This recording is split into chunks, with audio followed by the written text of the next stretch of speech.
الحمد لله رب العالمين والصلاة والسلام على سيدنا محمد سيد الأولين والآخرين وعلى آله وأصحابه أجمعين. أما بعد فأعوذ بالله من الشيطان الرجيم. بسم الله الرحمن الرحيم. ولا تقولوا لمن يقتل في سبيل الله أموات بل أحياء ولكن لا تشعرون. وقال رسول الله صلى الله عليه وسلم: الله الله في أصحابي لا تتخذوهم غرضا من بعدي فمن أحبهم فبحبي أحبهم ومن أبغضهم فببغضي أبغضهم. وقال صلى الله عليه وسلم: إذا رأيتم الذين يسبون أصحابي فقولوا لعنة الله على شركم. سبحان ربك رب العزة عما يصفون وسلام على المرسلين والحمد لله رب العالمين. اللهم صل على سيدنا محمد وعلى آل سيدنا محمد وبارك وسلم. اللهم صل على سيدنا محمد وعلى آل سيدنا محمد وبارك وسلم. اللهم صل على سيدنا محمد وعلى آل سيدنا محمد وبارك وسلم.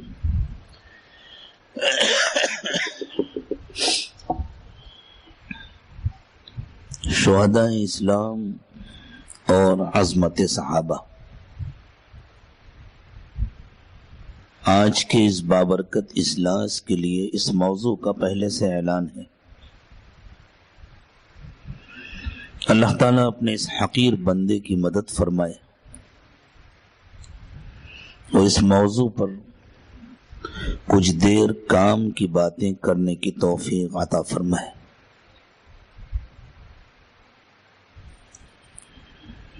طبیعت کی ناسازی کے باوجود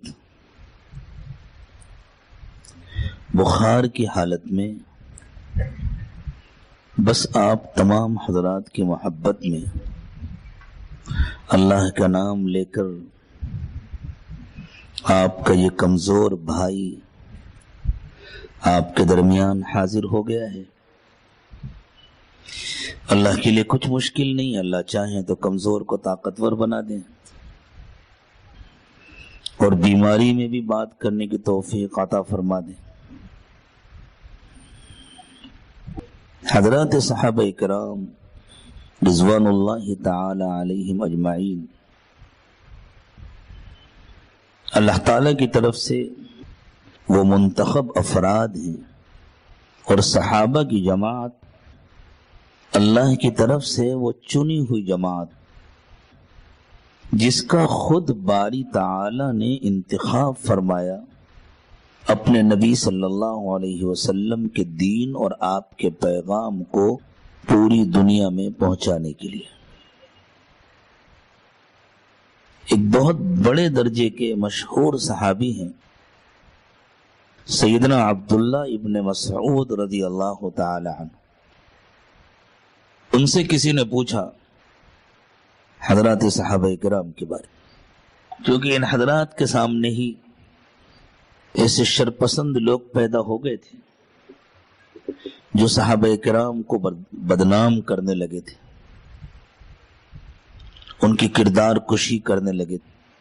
تو حضرت عبداللہ ابن مسعود رضی اللہ تعالی عنہ سے کسی نے حضرات صحابہ کرام کے بارے میں پوچھا تو انہوں نے بڑی پیاری بات ارشاد فرمایا اولئک اصحاب محمد صلی اللہ علیہ وسلم، یہ حضرت محمد صلی اللہ علیہ وسلم کے صحابہ یہ اتفاق سے جمع ہو جانے والے لوگ نہیں ہیں، اختارهم اللہ تعالی لصحبت نبی، اپنے نبی کا ساتھی بنانے کے لیے اللہ نے ان کو چنا ہے.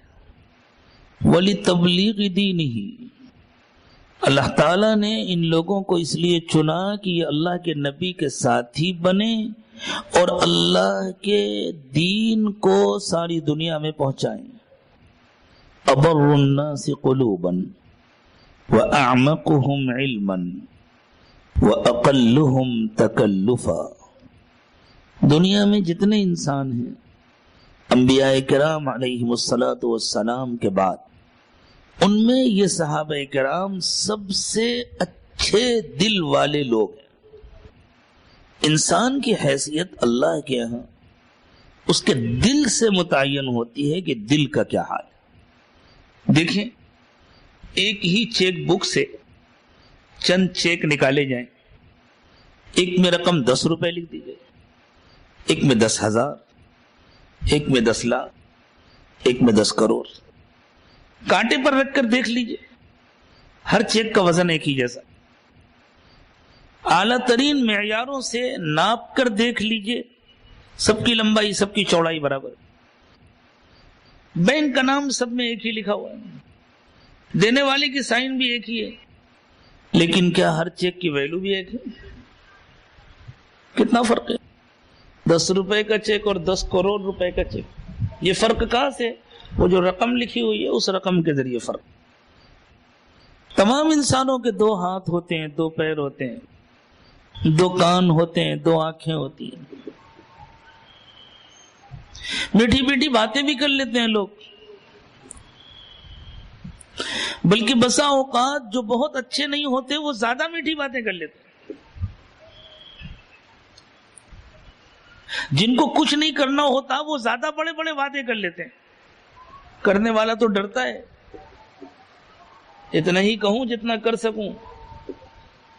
اور جسے کچھ نہیں کرنا، اس وقت تو ہمارا ملک دنیا میں 1 نمبر پر ہے کچھ نہ کرنے والوں کے وعدوں کے سلسلے میں. کتنی بڑی بڑی باتیں کر لیتے ہیں لوگ، اور کچھ وقت کے لیے سننے والے دھوکہ بھی کھا جاتے ہیں. اللہ کرے بار بار دھوکہ نہ کھائیں، ایک ہی مرتبے کے دھوکے سے سیکھ جائیں. لیکن انسان کی قدر و قیمت متعین ہوتی ہے اس کے دل کی بنیاد پر. جس کا دل اچھا ہوتا ہے اس کے اخلاق اچھے ہوتے ہیں، اس کا کردار بلند ہوتا ہے، وہ دشمنوں کو بھی گلے لگاتا ہے، وہ گرے پڑے انسانوں کو نیچے سے اوپر اٹھاتا ہے، زمین سے اٹھا کر آسمانوں کی بلندیوں تک پہنچانے کی کوشش کرتا ہے. اور جس کا دل اچھا نہیں ہوتا وہ متکبر ہوتا ہے، وہ خود غرض ہوتا ہے، وہ مفاد پرست ہوتا ہے، وہ اپنے علاوہ دوسرے انسانوں کو حقیر سمجھتا ہے، اسے اپنے فائدے کی فکر ہوتی ہے، چاہے کسی کے پیٹ پر لات مارنی پڑے یا کسی لاش پر کھڑے ہو کر اپنا قد اونچا کرنا پڑے. اور یہ سب کچھ ہوتا ہے دنیا میں، اسی دنیا میں جس دنیا میں ہم آپ رہتے ہیں.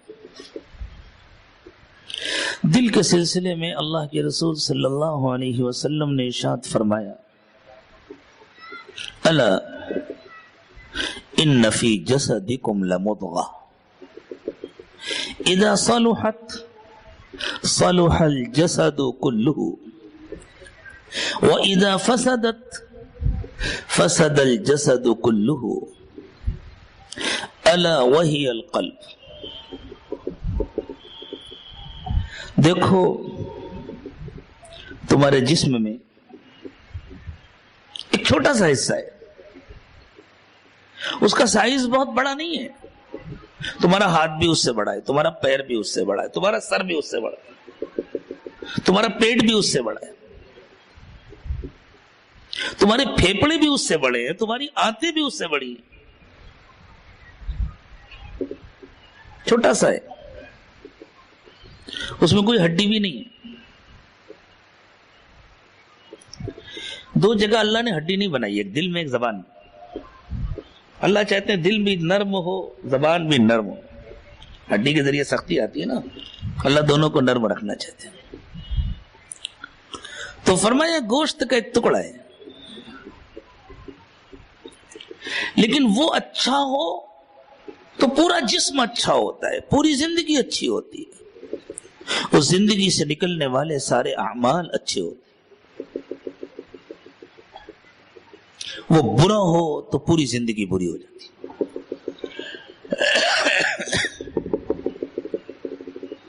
حضرات صحابہ کرام کو صحبت ملی تھی رحمت دو عالم سیدنا محمد رسول اللہ صلی اللہ علیہ وسلم کی.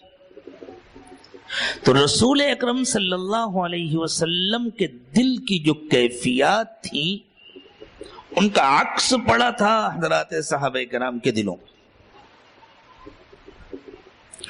صحبت سے دل کیسے بدلتا ہے، اس پر مجھ کو قریب کا ایک واقعہ یاد آیا. ماضی قریب میں ہندوستان کو اللہ تعالی نے جو عظیم المرتبت عالمی شخصیات عطا فرمائی اور جن سے اللہ تعالیٰ نے اپنے دین کی حفاظت اور اشاعت کا بے مثال کام لیا،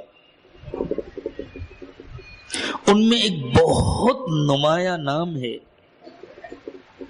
مجدد ملت، حکیم الامت، حضرت مولانا اشرف علی تھانوی نور اللہ مرقدہ. دیکھیں ایک اصول یاد رکھیں، جس کو دین سے دشمنی ہوگی اسے ہمیشہ دین کے سچے خادموں سے دشمنی ہوگی. دین کے سچے خادموں سے دشمنی اصل میں دین سے دشمنی کی علامت ہے. جن لوگوں کو ابتدائی دور میں دین سے دشمنی تھی وہ حضرت ابو بکر کے دشمن تھے، حضرت عمر کے دشمن تھے، حضرت عثمان کے دشمن تھے، اور محبت کی آڑ میں حضرت علی اور اہل بیت کے دشمن تھے، صحابہ کرام کے دشمن تھے. اس زمانے میں بھی اللہ ہم سب کی حفاظت فرمائے. جن کو اللہ کے دین سے دشمنی ہے وہ اللہ کے دین کے خادموں کو اپنا دشمن کہتے اور ان کو بدنام کرتے ہیں. تو اللہ تعالیٰ نے اپنے جن نیک اور مقبول بندوں سے دین کی اشاعت اور حفاظت کا غیر معمولی کام لیا. ان میں بہت نمایاں، بہت ممتاز نام ہے جن کے ذریعے بلا مبالغہ سینکڑوں عبقری علماء کی تربیت ہوئی. عجیب و غریب مقام اللہ تعالیٰ نے اصلاح و تجدید کے سلسلے میں حضرت تھانوی نور اللہ مرقدہ کو عطا فرمایا تھا. حضرت تھانوی رحمۃ اللہ علیہ کے ایک مرید تھے، لکھنؤ میں رہتے تھے، جس کو اپنی اصلاح کی فکر ہوتی ہے اسے اپنے عیوب نظر آتے ہیں، اور یہ اصلاح کا پہلا قدم ہے کہ آدمی کو اپنے عیب نظر آنے لگے. حضرت امام ربانی مجدد الفسانی رحمت اللہ علیہ نے تحریر فرمایا ہے اپنے مکتوبات.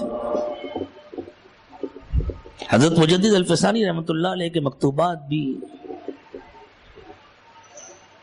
اسلام میں رشد و ہدایت اور اصلاح اور تبلیغ کے میدان میں اور اصلاحی اور تبلیغی اور ہدایت کے ادب میں ان مکتوبات کا اپنا ایک مقام ہے. ان میں سے ایک مکتوب میں حضرت مجدد الفسانی رحمت اللہ علیہ تحریر فرماتے ہیں کہ جب کسی کا دل زندہ ہو جاتا ہے تو اللہ تعالیٰ اپنے فضل سے اسے دید قصور نصیب فرما دیتے ہیں، یعنی اس کو اپنی کمیاں خود نظر آنے لگتی. اب سوچیں اگر بیمار اپنے کو بیمار ہی نہ سمجھے تو اس کا کون علاج کر سکتا ہے؟ ڈاکٹر صاحب اس کے پاس آئیں اور کہیں کہ میں آپ کو دوا دینا چاہتا ہوں، کہیں ڈاکٹر صاحب آپ کہیں اور جائیں، میں تو بالکل صحت مند ہوں، میں تو بالکل تندرست ہوں، مجھے کوئی ضرورت نہیں ہے، تو دنیا کا کوئی ڈاکٹر ایسے مریض کا علاج کر سکتا ہے؟ آدھا علاج تو یہ ہے کہ مریض اپنے کو مریض سمجھے اور وہ مانے کہ واقعی میں بیمار ہوں، میں مریض ہوں، میں آپ کی بتلائی ہوئی دوا استعمال کروں گا۔ یہی حال روحانیت کا ہے کہ جب اللہ تعالیٰ سچی طلب عطا فرما دیتے ہیں اور کسی کے ساتھ رحمت کا اور محبت کا معاملہ فرماتے ہیں تو پھر اللہ اس پر اس کی کمیوں کو کھولتے۔ حضرت تھانوی رحمۃ اللہ علیہ کے ایک مرید تھے، لکھنؤ میں رہتے تھے، انہوں نے حضرت کو خط لکھا تھانہ بھون کہ حضرت مجھے بے موقع غصہ آ جاتا ہے، اور جس کو بے موقع غصہ آتا ہے اس کی کتنی بے عزتی ہوتی ہے، کتنی رسوائی ہوتی ہے، لوگ اس سے محبت نہیں کرتے، اس کے گھر والے بھی اس کے سلسلے میں اچھی رائے نہیں رکھتے، چاہے کچھ نہ کہیں، اس کی بیوی کی بھی، اس کے بچوں کی بھی اس کے سلسلے میں اچھی رائے نہیں ہوتی کہ ابا تو بس زبردستی بڑبڑاتے ہی رہتے ہیں، چلاتے ہی رہتے ہیں۔ تو انہوں نے لکھا کہ حضرت مجھے بے موقع غصہ آ جاتا ہے، بعد میں مجھے احساس ہوتا ہے میں چاہتا ہوں میری اس بیماری کا علاج ہو جائے، آپ کوئی دعا تحریر فرمائیں، کوئی طریقہ بتلائیں کہ میں اپنی کیسے اصلاح کروں۔ حضرت حکیم الامت رحمت اللہ علیہ نے ان کے خط کا جواب دیا، خط کے ذریعے، اور لکھا کہ آپ کے شہر لکھنؤ میں فلاں حکیم صاحب جو میرے خلیفہ ہیں، آپ ان کے پاس جائیں، ان سے وہاں بیٹھنے کی اجازت لے لیں۔ حکیم صاحب تو مریضوں کی نبض دیکھیں گے، ان کے حالات سنیں گے، ان کے لیے نسخہ لکھیں گے، آپ ان سے بات چیت نہ کریں، آپ ان کو بالکل ڈسٹرب نہ کریں، بس خاموش ان کے پاس جا کر روزانہ آدھا گھنٹہ بیٹھا کریں اور چلے آیا کریں، پھر 15 دن کے بعد مجھے لکھیے گا کہ کیا حال ہے۔ یہ حکیم صاحب کے پاس گئے کہ حضرت کا یہ خط آیا ہے، آپ کے پاس بیٹھنے کا حکم ملا ہے، اگر آپ اجازت دے دیں تو میں آ جایا کروں، بیٹھ جائیں۔ حکیم صاحب نے کہا اچھی بات ہے، بیٹھ جائے۔ 15 دن وہ روزانہ جاتے، آدھا گھنٹہ بیٹھتے اور چلے آتے، کوئی بات چیت نہیں۔ ماشاءاللہ مزاج بدل گیا، وہ جو بے موقع غصہ آتا تھا وہ بند ہو گیا۔ دیکھیں جہاں غصہ آنا چاہیے وہاں غصہ آنا بری بات نہیں ہے، بے موقع غصہ آنا بری بات ہے، غصہ بھی اللہ کی ایک نعمت ہے۔ اسی لیے اللہ تعالیٰ نے حضرات صحابہ کرام کے بارے میں ارشاد فرمایا، اشداء علی الکفار رحماء بینہم، ان کو آپس میں ایک دوسرے پر غصہ نہیں آتا، لیکن جب یہ کسی کو اللہ کی نافرمانی کرتے دیکھتے ہیں، اللہ کا انکار کرتے دیکھتے ہیں، اور پھر اس شخص کو اس انکار پر اصرار ہوتا ہے تو ان کو غصہ آتا ہے، وہاں غصہ آنا بھی چاہیے۔ تو ان صاحب نے حضرت تھانوی نور اللہ مرقدہ کو خط لکھا کہ حضرت الحمدللہ میرا علاج تو ہو گیا، لیکن ایک نئی فکر پیدا ہو گئی کہ میرے سمجھ میں نہیں آیا یہ ہوا کیا۔ میں نے تو حکیم صاحب کو بتلایا بھی نہیں تھا کہ میں آپ کے پاس کیوں بیٹھنا چاہتا ہوں، میں نے تو صرف اتنا کہا تھا کہ آپ اجازت دے دیں، حضرت کا خط آیا ہے، میں آپ کے پاس بیٹھنا چاہتا ہوں بس۔ یہ ہو سکتا ہے انہوں نے یہ بھی نہ ظاہر کیا ہو کہ حضرت کا خط آیا، اگر آپ اجازت دے دیں میں تھوڑی دیر آگے بیٹھ جایا کروں، میں نے تو ان کو کچھ بتلایا بھی نہیں، انہوں نے مجھ سے کوئی گفتگو بھی نہیں کی، کوئی نصیحت بھی نہیں کی، کچھ کہا بھی نہیں، تو صرف ان کے پاس بیٹھنے سے میرے دل کی حالت کیسے بدل گئی۔ حضرت تھانوی نور اللہ مرقدہ نے ارشاد فرمایا کہ اصل میں یہی تو صحبت کی تاثیر ہے، ان کے دل میں اللہ تعالیٰ نے جو حلم کی صفت پیدا کی ہے وہ قریب بیٹھنے کی وجہ سے آپ میں منتقل ہو گئی۔ کسی ایئر کنڈیشن کمرے میں جب ہم جا کے بیٹھتے ہیں تو کیا جا کر اطلاع کرتے ہیں اے سی کو میں بھی آیا ہوں، ذرا میرا بھی خیال کرنا؟ اور سردی کے زمانے میں اگر کہیں ہیٹر چل رہا ہے اور ہم جا کر بیٹھتے ہیں تو اس سے کہتے ہیں کہ بھئی ذرا ہمارا بھی خیال رکھنا، تھوڑی سی گرمی ادھر بھی، کچھ نہیں کہتے نا۔ لیکن اس گرم ماحول میں بیٹھتے ہیں تو گرمی لگتی ہے، ٹھنڈے ماحول میں بیٹھتے ہیں تو سردی لگتی ہے۔ چولہے کے اوپر پانی رکھتے ہیں تو آگ ڈائریکٹ پانی سے تو نہیں لگتی، آگ تو برتن میں لگ رہی ہوتی ہے نا، لیکن پانی کھولنے لگتا ہے، یہ آگ کی صحبت کا اثر ہے۔ اور دودھ میں پاؤڈر ڈال کر کے فریزر میں رکھتے ہیں تو آئس کریم بن جاتا ہے، جم جاتا ہے، یہ اس کی صحبت کا اثر ہے۔ جس کی صحبت میں کوئی گیا اس کے دل میں جتنی طاقت ہوتی ہے اتنی ہی تاثیر ہوتی ہے۔ کیا رحمت دو عالم سیدنا محمد رسول اللہ صلی اللہ علیہ وسلم سے زیادہ طاقتور دل کائنات میں کسی اور کا ہے؟ اس طاقتور دل کی یہ تاثیر تھی کہ جو بھی سچی طلب کے ساتھ آیا اللہ تعالیٰ نے اس کے دل کی کایا پلٹ کر دیا اور ایسا بنا دیا کہ وہ دل بے عیب ہو گیا۔ وہ بظاہر گوشت پوشت کا دل ہوتا تھا لیکن حقیقت میں وہ ایک نورانی وجود بن جاتا تھا، وہ منور ہو جاتا تھا، وہ روشن ہو جاتا۔ تو حضرت عبداللہ ابن مسعود رضی اللہ تعالی عنہ پوچھنے والے کو سمجھا رہے ہیں کہ تم صحابہ کے پرانے کپڑوں کو دیکھ کر کوئی رائے قائم مت کرنا، تم اس لیے کوئی رائے قائم مت کرنا کہ جیسے تم کھانا کھاتے ہو ویسے وہ بھی کھانا کھاتے ہیں، جیسے تم سوتے ہو ویسے وہ بھی سوتے ہیں، جیسے تمہارے 2 ہاتھ ہیں ویسے ان کے بھی 2 ہاتھ ہیں، جیسے تمہارے 2 پیر ہیں ویسے ان کے بھی 2 پیر ہیں۔ ہاں ظاہر میں جیسے سب انسان ہوتے ہیں ویسے وہ بھی انسان ہیں، لیکن اس زمین پر نہ ان سے پہلے کبھی ایسے انسان پیدا ہوئے، نہ ان کے بعد کبھی ایسے انسان پیدا ہوں گے۔ اس زمین کے اوپر انبیاء کرام علیہم السلام کے بعد ایسے اچھے دل والے انسان نہ کبھی پہلے پیدا ہوئے تھے نہ کبھی بعد میں پیدا ہوں گے، اس لیے کہ ان حضرات سے پہلے کے جو دیگر انبیاء کرام علیہم السلام کے صحابہ تھے دل ان کے بھی اچھے بنے تھے، لیکن ان کو دوسرے انبیاء کرام کی صحبت ملی تھی اور ان کو امام الانبیاء سیدنا محمد رسول اللہ صلی اللہ علیہ وسلم کی صحبت ملی ہے۔ حضور اکرم صلی اللہ علیہ وسلم اور دیگر انبیاء کرام علیہم السلام کی حیثیتوں میں جتنا فرق ہے ان کی صحبتوں میں بھی اتنا فرق ہے اور ان صحبتوں کی تاثیر میں بھی اتنا ہی فرق ہے۔ اس لیے حضرت عبداللہ ابن مسعود رضی اللہ تعالی عنہ نے ارشاد فرمایا ابر الناس قلوبا، وہ سب سے اچھے دل والے لوگ ہیں، سب سے پاکیزہ دل والے لوگ ہیں، وَأَعْمَقُهُمْ عِلْمًا، اور سب سے زیادہ گہرے علم والے، دین کی گہری سمجھ اللہ تعالیٰ نے ان کو عطا فرمائی ہے، اسی لیے ان کی دین کی سمجھ قیامت تک کے لیے امت کے واسطے معیار ہے۔ دین کو صحابہ کرام نے جس طرح سمجھا بس وہی ہے دین، صحابہ کی فہم سے ہٹ کر جو سمجھا جائے وہ دین نہیں ہے، وہ گمراہی ہے۔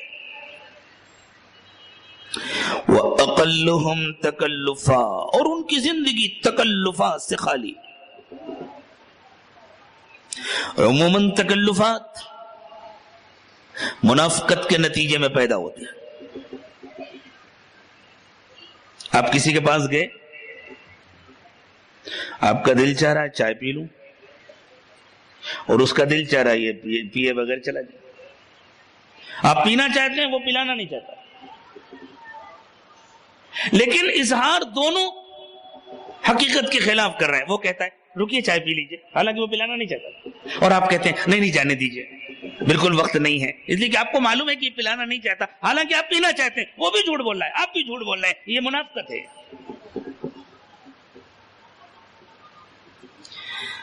حضرات صحابہ کرام کا حال یہ تھا،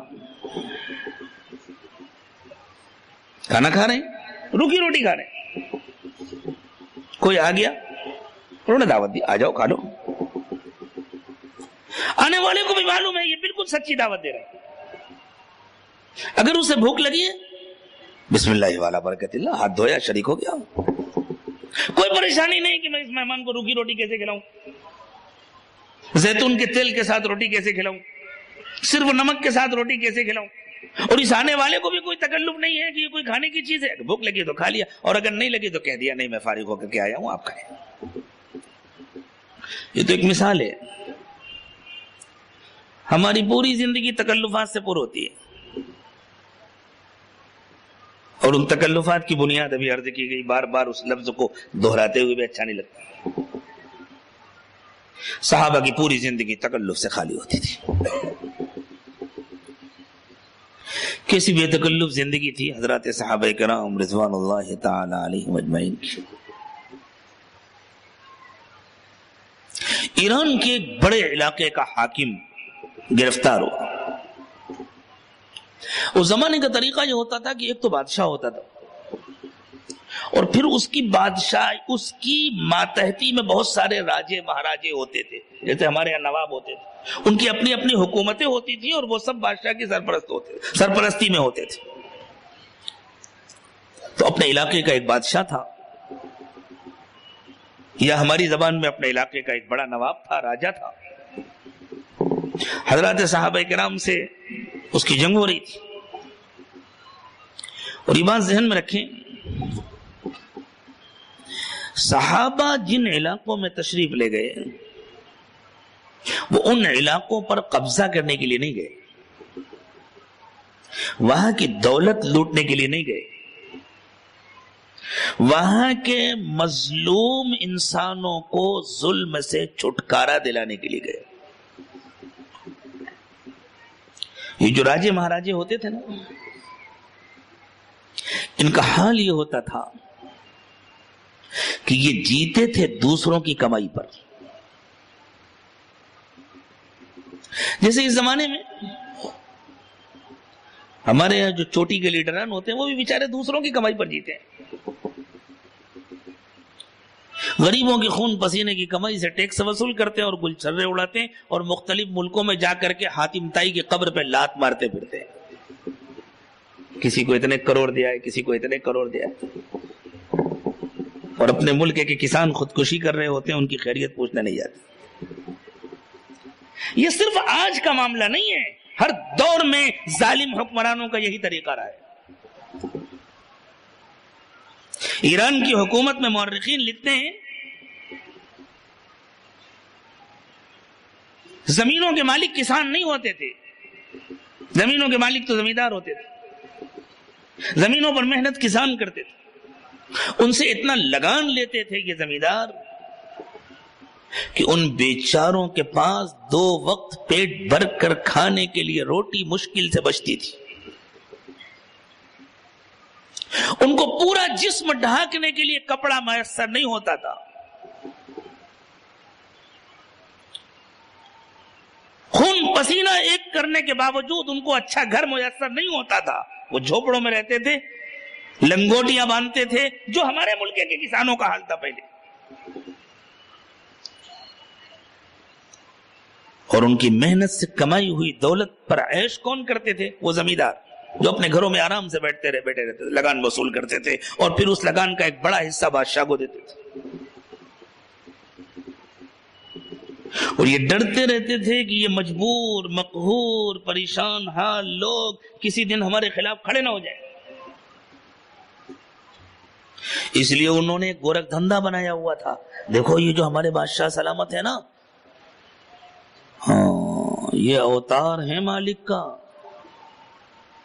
اگر تم نے ان کے خلاف خواب بھی دیکھا تو بھسم ہو جاؤ گے، جل کر ختم ہو جاؤ گے، ان کے خلاف کبھی سوچ بھی نہیں سکتے، اور مالک کے اوتار کے خلاف کون سوچ سکتا ہے؟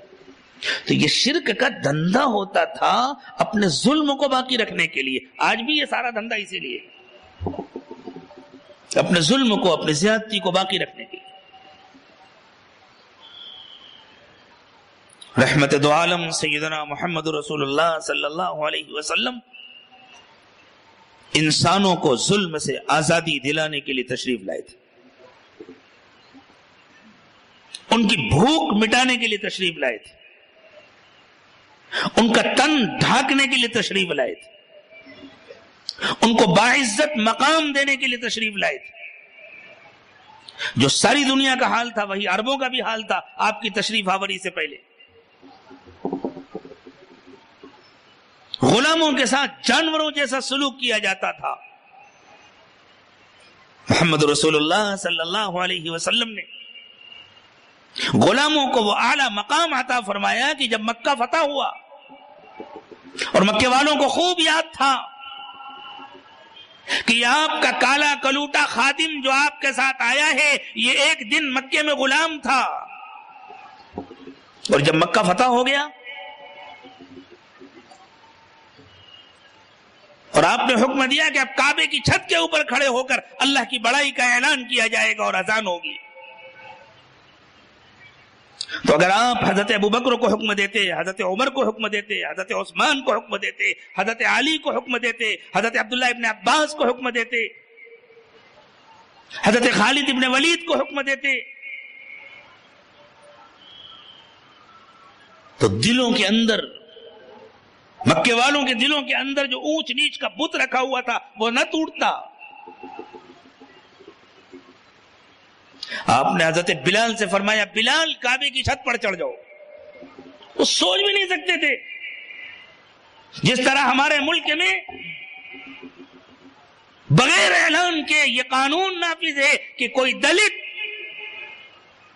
کسی مندر کے اندر داخلے کا ارادہ بھی نہیں کر سکتا، اور اگر ارادہ کرے تو اس کے پیر توڑ دیے جائیں، اس کو جلا دیا جائے۔ ابھی بازی قریب میں یہ واقعات اسی بنیاد پر ہوئے ہیں۔ عرب میں کوئی سوچ بھی نہیں سکتا تھا کوئی غلام اور وہ کعبے کی چھت پر کھڑا ہوگا، لیکن اب محمد رسول اللہ صلی اللہ علیہ وسلم کی سرپرستی میں حبشہ کے کالے غلام سیدنا بلال حبشی رضی اللہ تعالی عنہ، ہمارے جانیں قربان ہیں حضرت بلال حبشی پر، ہم سب کی عزتیں قربان حضرت بلال حبشی رضی اللہ تعالی عنہ پر۔ حضرت بلال حبشی نے کعبے کی چھت پر کھڑے ہو کر رسول اکرم صلی اللہ علیہ وسلم کے حکم پر بآواز بلند اذان دی، اور یہ صرف اللہ کی بڑائی کا اعلان نہیں تھا، یہ انسانوں سے ظلم کے خاتمے کا اعلان تھا۔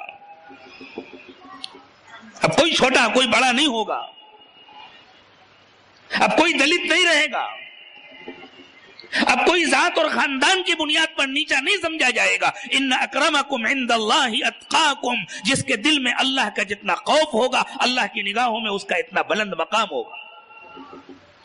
تو رسول اکرم صلی اللہ علیہ وسلم انسانوں کو ظلم سے آزادی دلانے کے لیے تشریف لائے تھے، اور حجۃ الوداع کے موقع پر جب آپ عرب کے ایک بڑے خطے میں ایک مثالی معاشرہ قائم کر چکے تھے، آپ دنیا کے سامنے ایک نمونہ پیش کر چکے تھے، تو آپ نے حضرات صحابہ کرام سے عہد لیا تھا اب تم کو دنیا بھر کے انسانوں کو ظلم سے اسی طرح چھٹکارا دلانا ہے۔ الا فلیبلغ الشاہد الغائب فرب غائب او عام سامع او کما قال علیہ الصلاۃ والسلام، یاد رکھنا جس تک بھی میرا پیغام پہنچ گیا ہے اب آگے پہنچانا اس کی ذمہ داری۔ یہ صرف بول پہنچانے کی بات نہیں تھی، یہ صرف بیانات نقل کرنے کی بات نہیں تھی۔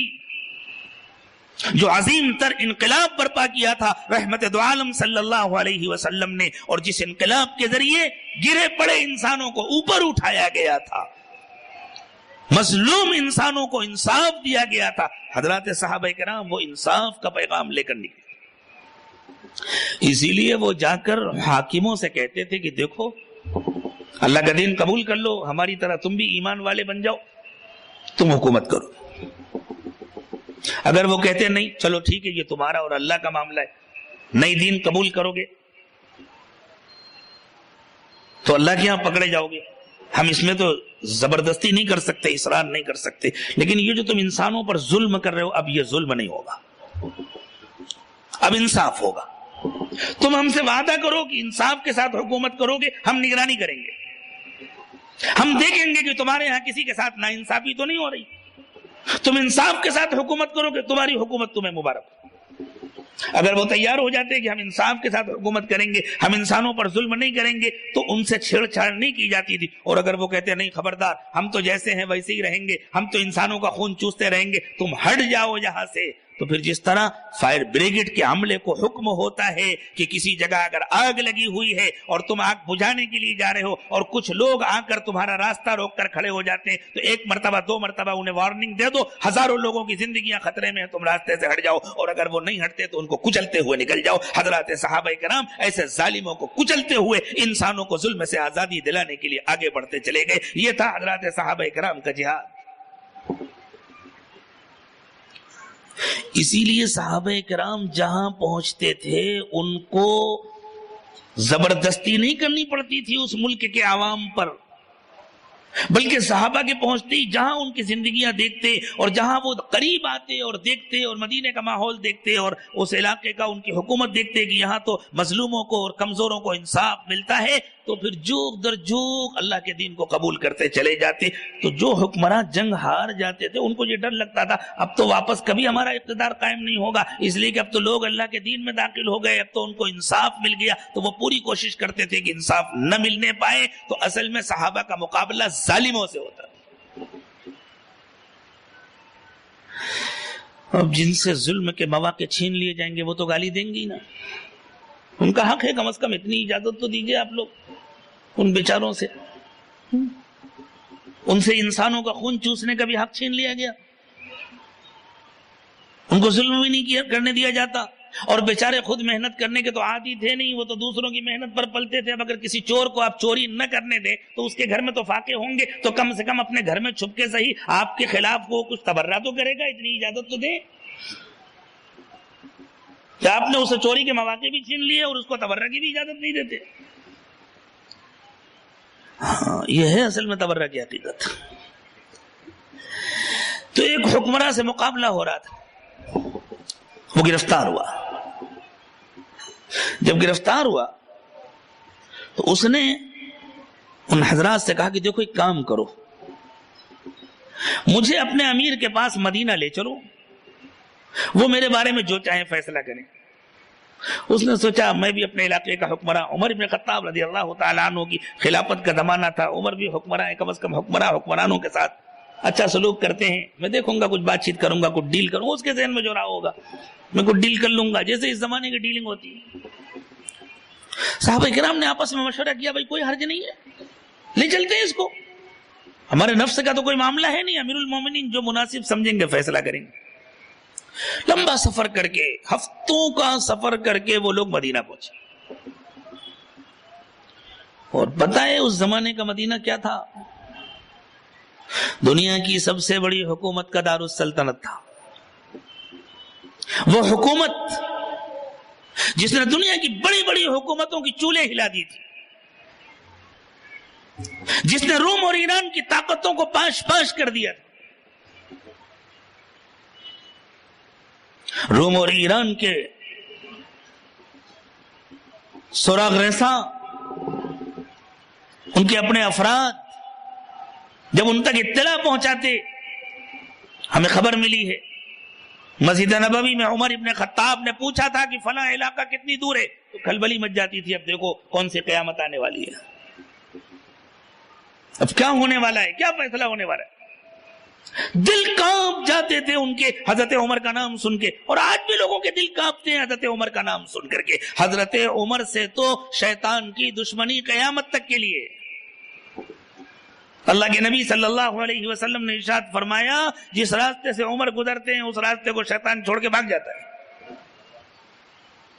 راستہ چھوڑ کے بھاگے گا تو کیا تبرہ بھی نہیں کرے گا؟ کچھ تو کرے گا نا، برا بلا تو کہے گا، گالیاں تو دے گا، لیکن اللہ موقع دے حضرت عمر کے سچے خادموں کو کہ اگر موقع ملے گا انشاءاللہ تو ان ظالموں کو مزہ بھی چکھایا جائے گا۔ ہم تو پرامن لوگ ہیں، اطمینان سے رہتے ہیں، اللہ کے دیے ہوئے موقع کا انتظار کرتے ہیں، جب کبھی موقع ملے گا انشاءاللہ تو پھر خیریت بھی پوچھیں گے۔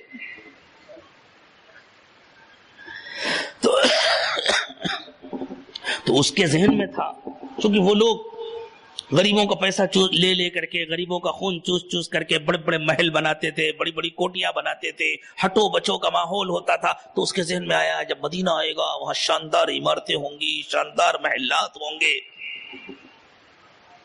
خلافت کا کوئی مرکز ہوگا، امیر المومنین کا اپنا کوئی الگ محل ہوگا، چاروں طرف فوج لگی ہوگی، اور دیکھو کئی دن کے بعد مجھے امیر المومنین سے ملاقات کا موقع ملتا ہے۔ جو ہوتا ہے حکمرانوں کے یہاں، ہفتوں لوگ جاتے ہیں، ٹھہرے رہتے ہیں، مہینوں پڑے رہتے ہیں، موقع نہیں ملتا۔ اس پر مجھے ایک واقعہ یاد آ گیا۔ جس زمانے میں ہمارے ملک ہندوستان میں مغلوں کی حکومت تھی اور جہانگیر بادشاہ تھا، تو اس زمانے میں برطانیہ سے ایک سفیر آیا تھا جہانگیر سے ملاقات کرنے کے لیے۔ وہ لوگ چاہتے تھے کہ ہم کو کچھ کاروبار وغیرہ کی مراعات مل جائے، جو ان کا طریقہ تھا اپنا دھوکہ دینے کا اور سازشیں کرنے کا۔ 1 سال وہ دہلی میں ٹھہرا رہا اور اس کی بادشاہ سے ملاقات نہیں ہو سکی۔ 1 سال ٹھہرا رہا۔ اس نے وزیر اعظم سے جب کئی مرتبہ درخواست کی، وزیر اعظم کہتے رہے بادشاہ مصروف ہیں، بادشاہ مصروف ہیں۔ آخر میں وزیر اعظم نے کہا، عظیم مغل سلطنت کے بادشاہ کے پاس اتنا وقت نہیں ہے کہ دنیا کے ایک چھوٹے سے جزیرے کا ایک سفیر آئے، جس جزیرے میں چند بھکمرے قسم کے ملاح رہتے ہیں، مچھیرے رہتے ہیں، وہاں کا ایک سفیر آئے اور ہماری عظیم حکومت کا بادشاہ اس سے ملاقات کے لیے وقت دے۔ میں یہ نہیں کہہ رہا کہ یہ تکبر کی باتیں اچھی ہیں، لیکن یہ ہوتا ہے بادشاہوں کا مزاج۔ آج بھی ملک کے کسی حکمراں سے، کسی ملک کے کسی حکمراں سے مل لینا کوئی آسان کام ہے؟ تو اس کو یہ خیال تھا میں تو قید ہو کر کے آ جاؤں، دیکھو کتنے دن تک پڑا رہوں گا، کب موقع ملے گا، کب مجھے امیر المومنین کے دربار میں پیش کیا جائے گا۔ وہ انہی خیالات میں تھا، دیکھا چھوٹے چھوٹے سے مکانات ہیں، پتلی پتلی سی گلیاں ہیں، اور یہ لوگ چلے جا رہے ہیں لے کر کے۔ تو اس نے تعجب سے پوچھا، تم لوگ مجھے کہاں لے جا رہے ہو؟ ان کا ہم اپنے امیر کے بعد لے جا رہے ہیں۔ کس امیر کے بعد لے جا رہے ہو؟ ہمیں کسی دوسرے امیر سے نہیں ملنا، ہمیں تمہارے بادشاہ سے، تمہارے امیر المومنین عمر ابن خطاب سے ملنا ہے۔ صحابہ کرام نے کہا انہی کے بعد تو لے چل رہے ہیں۔ پہنچے مسجد نبوی، ننگے فرش پر۔ مسجد نبوی کا فرش اللہ کے نبی صلی اللہ علیہ وسلم کے زمانے میں جو بنایا گیا تھا وہ کیا تھا؟ میدان سے چھوٹی چھوٹی کنکریاں چن کر لائی گئی تھی اور ان کو زمین میں بچھا دیا گیا تھا، بس یہ فرش تھا۔ اس ننگے فرش پر، جس پر کوئی چٹائی نہیں، کوئی قالین نہیں۔ ایرانیوں کے دربار میں تو بیٹھنے کے لیے، لیٹنے کے لیے بڑے بڑے صوفے ہوتے تھے، بڑے بڑے گدے ہوتے تھے۔ ان کے یہاں تو جوتے پہن کر چلنے کے لیے اعلیٰ قسم کی قالینیں بچھائی جاتی تھی۔ جن کو بناتے تھے وہ غریب لوگ، جن بیچاروں کو کبھی ان قالینوں پر بیٹھنا نصیب نہیں ہوتا تھا، اور ان کی تیار کی ہوئی قالینیں ان کے درباروں میں بچھائی جاتی تھی۔ اس کو تعجب ہوا، مسجد نبوی کے ننگے فرش پر ایک شخص ہاتھ کو تکیہ بنا کر لیٹ کر آرام کی نیند سو رہا ہے، اور رعب ایسا ہے کہ قریب جانے کی ہمت نہیں ہو رہی۔ یہ سمجھ نہیں سکا یہ کہاں لے کر کے آ گئے۔ تو اس بادشاہ نے تعجب سے کہا، تم ہمیں کہاں لے کر کے آ گئے ہو؟ تو ان لوگوں نے اشارہ کیا، خاموش رہو، امیر المومنین آرام فرما رہے ہیں کہ ان کی نیند نہ ٹوٹ جائے۔ اس کو تعجب ہوا، یا اللہ، آدھی دنیا جس کے نام سے دہلتی ہے وہ یہ ہے، وہ اس طرح زمین پر لیٹا ہوا ہے، اس نے اس طرح سر کے نیچے ہاتھ کو رکھا ہے تکیے کے طور پر۔ اسے کسی گدے کی ضرورت نہیں، اسے کسی چادر کی ضرورت نہیں، اسے کسی محافظ کی ضرورت نہیں، کسی سنتری کی ضرورت نہیں۔ یہ مزاج بنایا تھا حضرات صحابہ کرام کا۔ رحمت دو عالم سیدنا محمد رسول اللہ صلی اللہ علیہ وسلم نے اقلہم تکلفا، ان کی زندگی تکلفات سے خالی تھی۔ یہ ان کے دل بنے تھے رسول اکرم صلی اللہ علیہ وسلم کی صحبت کے نتیجے، اس لیے کہ اللہ تعالیٰ ان کو اپنے نبی صلی اللہ علیہ وسلم کے دین اور آپ کی دعوت کا سفیر بنا کر پوری دنیا میں بھیجنا چاہتے تھے۔ اور یہی وجہ ہے کہ جتنے انبیاء کرام تشریف لائے حضور اکرم صلی اللہ علیہ وسلم کی تشریف آوری سے پہلے، اور جتنی آسمانی کتابیں آئیں قرآن پاک کے آنے سے پہلے، ان سب کتابوں میں ان تمام انبیاء کرام علیہم الصلوۃ والسلام کے ذریعے انسانوں کو جس طرح رسول اکرم صلی اللہ علیہ وسلم کی نشانیاں بتلائی گئیں تاکہ آپ کے تشریف لانے کے بعد انسانوں کے لیے آپ کا پہچاننا مشکل اور دشوار نہ ہو جائے، ان تمام کتابوں میں ان تمام انبیاء کرام علیہم الصلوۃ والسلام کے ذریعے حضرات صحابہ کرام رضوان اللہ تعالی علیہم اجمعین کی بھی نشانیاں بتلائی گئی۔ بڑے بڑے صحابہ کرام کی تو نام کے ساتھ نشانیاں بتلائی گئی، خاندان کے ساتھ نشانیاں بتلائی گئی۔ بعض محدثین نے ایک عجیب و غریب روایت ذکر کی ہے، حیرت ہوتی ہے پڑھ کر اور سن کر۔ سیدنا عمر بن خطاب رضی اللہ تعالی عنہ جس زمانے میں نوعمر تھے اور ابھی اللہ کے نبی صلی اللہ علیہ وسلم کی نبوت کا اعلان بھی نہیں ہوا تھا، تو عربوں کے طریقے کے مطابق وہ تجارت کے سلسلے میں ملک شام تشریف لے گئے تھے۔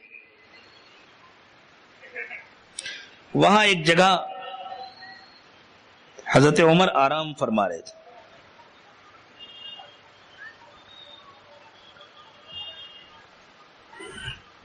روایت بہت تفصیلی ہے، واقعہ لمبا ہے، یہ عاجز اختصار کے ساتھ اس کا خلاصہ پیش کرنے کی کوشش کرے گا۔ حضرت عمر آرام فرما رہے تھے، قریب میں عیسائیوں کا ایک عبادت خانہ تھا، ایک چرچ تھا، وہاں ایک عیسائی راہب رہتا تھا۔ راہب عیسائیوں کے عالم کو، پجاری کو کہتے ہیں۔ اس زمانے کے جو عیسائی راہب تھے وہ اللہ کی کتابوں کو دیکھ دیکھ کر رسول اکرم صلی اللہ علیہ وسلم کی تشریف آوری کا انتظار کر رہے تھے۔ وہ عیسائی راہب کسی ضرورت سے باہر آیا اور اس کی نظر پڑی حضرت عمر ابن خطاب رضی اللہ تعالی عنہ کے چہرے پر۔ شاید یہ بات زیادہ آسانی سے سمجھ میں آئے گی اگر اس واقعے کو میں تھوڑی دیر کے لیے چھوڑ کر اس سے پہلے ایک دوسرا واقعہ آپ کو سنا دوں۔ ابھی میں نے عرض کیا تھا نا کہ پچھلی تمام آسمانی کتابوں میں اللہ کے نبی صلی اللہ علیہ وسلم اور صحابہ کرام کے حالات کا تذکرہ تھا۔ حضور اکرم صلی اللہ علیہ وسلم جب چھوٹے بچے تھے اور آپ کے چچا ابو طالب جو آپ کے سرپرست تھے، دادا کا انتقال ہو چکا تھا، والد کا انتقال تو پیدائش سے پہلے ہی ہو گیا تھا، آپ تو یتیم پیدا ہوئے تھے، پھر چھوٹے تھے، 6 سال کے تھے، والدہ کا سایہ بھی سر سے اٹھ گیا، پھر دادا کا سایہ بھی اٹھ گیا، تو آپ کے چچا ابو طالب ہی آپ کے سب کچھ تھے، باپ بھی تھے، چچا بھی تھے، سرپرست تھے۔ تو جب ابو طالب تجارت کے سفر کے لیے ملک شام جانے لگے تو اللہ کے نبی صلی اللہ علیہ وسلم آ کر کھڑے ہو گئے، رونے لگے، چچا آپ کے بغیر میں مکے میں نہیں رہوں گا، میں بھی چلوں گا۔ تجارتی سفر مشقتوں سے بھرا ہوتا تھا، اس میں بچوں کو نہیں لے جایا کرتے تھے، لیکن چچا سے رہا نہیں گیا۔ چچا نے کہا ٹھیک ہے، اس کو بھی لے لو، ساتھ میں لے لیا۔ خدمت کرنے والے خدمت کر رہے، حضور چھوٹے تھے۔ ایک جگہ قیام کیا اس پورے قافلے نے، سبھی تھے اس میں مکے والے جیسے رہا کرتے تھے۔ اس زمانے میں تو کچھ مشرک اور موحد کا فرق تھا نہیں، ایک ہی خاندان تھا، آپس میں رشتہ دار تھے، سب مل کر جاتے تھے، اپنا اپنا کاروبار کرتے تھے۔ تو جہاں آپ حضرات نے قیام کیا وہاں قریب میں ایک چرچ تھا۔ اس چرچ کا جو پادری تھا وہ طویل مدت سے اوپر سے نیچے نہیں اترا تھا، اوپر کی منزل میں رہتا تھا، وہیں اللہ کی عبادت کرتا تھا، نیچے اترا ہی نہیں تھا۔ وہاں سے اس کی نظر پڑی ان آنے والوں پر اور اللہ جانے اس نے کیا دیکھا کہ اس نے چرچ کے باقی خادموں سے اور اپنے شاگردوں سے کہا کہ جو عربوں کا قافلہ آیا ہے نا، ہم ان کی دعوت کریں گے.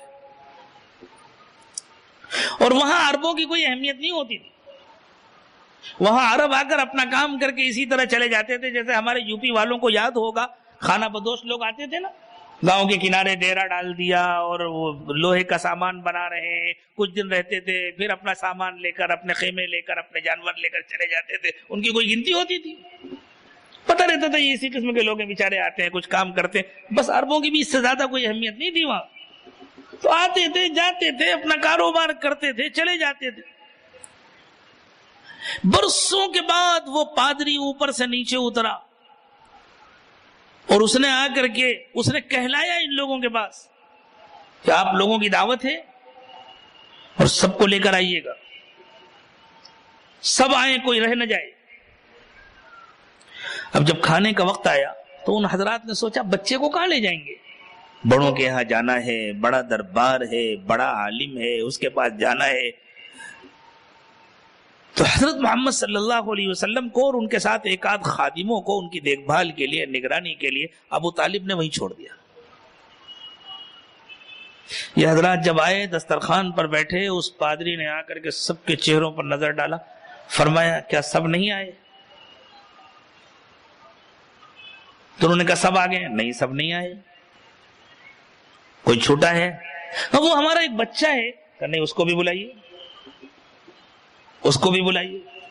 تب آدمی بھیجا گیا، جاؤ بلا کر لاؤ. زیادہ دور نہیں تھے، قریب ہی تھے، وہاں سے بلا کے لائے.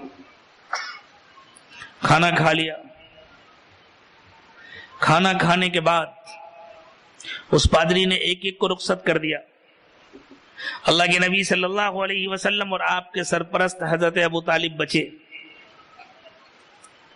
پوچھا اس بچے کا کیا نام ہے؟ محمد نام ہے. ٹھیک ہے.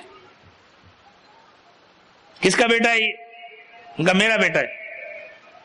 جھوٹ بولتے ہو، اس کو یتیم ہونا چاہیے. ہمیں معلوم ہے اس بچے کا باپ زندہ نہیں رہے گا. سچ بتلاؤ یہ تمہارا کون ہے؟ انہوں نے کہا یہ میرا بھتیجا ہے. کیا ارادہ ہے آگے؟ آگے جانا ہے تجارت کے سلسلے میں. اس بچے کو واپس بھیج دو مکہ. اگر یہودیوں نے اسے پہچان لیا تو اسے قتل کرنے کی کوشش کریں گے. دیکھیں یہودیوں کا یہ طریقہ تھا، وہ انبیاء کرام علیہ الصلوۃ والسلام کو قتل کر دیا کرتے تھے. یہودیوں نے اگر پہچان لیا کہ یہی ہے اللہ کے آخری نبی صلی اللہ علیہ وسلم تو وہ قتل کرنے کی کوشش کریں گے. اور یہودیوں نے جب پہچان لیا حضور کو تو ہمیشہ قتل کرنے کی کوشش کی. اور یہودی اگرچہ سامنے آ کر قتل کرنے میں کامیاب نہیں ہو سکے، لیکن ان یہودیوں نے حضور کو زہر دیا اور پھر انہی یہودیوں نے مجوسیوں کو اپنے ساتھ ملا کر کے آپ کے دین کو قتل کرنے کے لیے حضرات صحابہ کرام کو نشانہ بنایا. اور حضرت عمر کی شہادت سے لے کر کے میدان کربلا میں حضرت حسین کی شہادت تک ساری شہادتوں کے مجرم یہی یہودی اور مجوسی ہیں. اور ان کے رونے دھونے سے دھوکہ نہ کھا جائیے گا. حضرت یوسف کو کنویں میں ڈالنے والے بھائی بھی اپنے ابا کے پاس روتے ہوئے آئے تھے. خود اللہ تعالیٰ نے ذکر فرمایا، علم لے کر آئے تھے. علم حضرت یوسف کے کرتے کو انہوں نے جھنڈا بنایا تھا. ایک بکری ذبح کر کے اس میں حضرت یوسف علیہ الصلوۃ والسلام کے کرتے کو ڈبایا تھا اس کے خون میں، اور اس کو نیزے پر لگا کر کے اور روتے ہوئے آئے تھے، ماتم کرتے ہوئے. وَجَاءُوا أَبَاهُمْ عِشَاءً يَبْكُونَ. اندازہ ہے آپ کو سورہ یوسف کیا ہے؟ سورہ یوسف رسول اکرم صلی اللہ علیہ وسلم کی پیشگی تاریخ ہے جو بیان کی گئی تھی. حضور اکرم صلی اللہ علیہ وسلم کی سیرت کو اللہ تعالیٰ نے حضرت یوسف علیہ الصلوۃ والسلام کے حوالے سے مکہ مکرمہ میں پیشگی بیان کر دیا تھا. جو حالات حضرت یوسف کے ساتھ پیش آئے تھے وہی حالات میرے محبوب کے ساتھ پیش آنے والے ہیں. اور یہ سورت مکہ مکرمہ میں نازل ہوئی تھی. اسی لیے جب آپ مکے سے مدینہ چلے گئے اور پھر اللہ تعالیٰ نے آپ کو عزت کے ساتھ مدینے سے مکہ واپس پہنچایا اور آپ فاتح بن کر مکے میں داخل ہوئے اور مکے کے سارے مجرم آپ کے سامنے سر جھکا کر کھڑے تھے. اور جب آپ نے ان لوگوں سے سوال کیا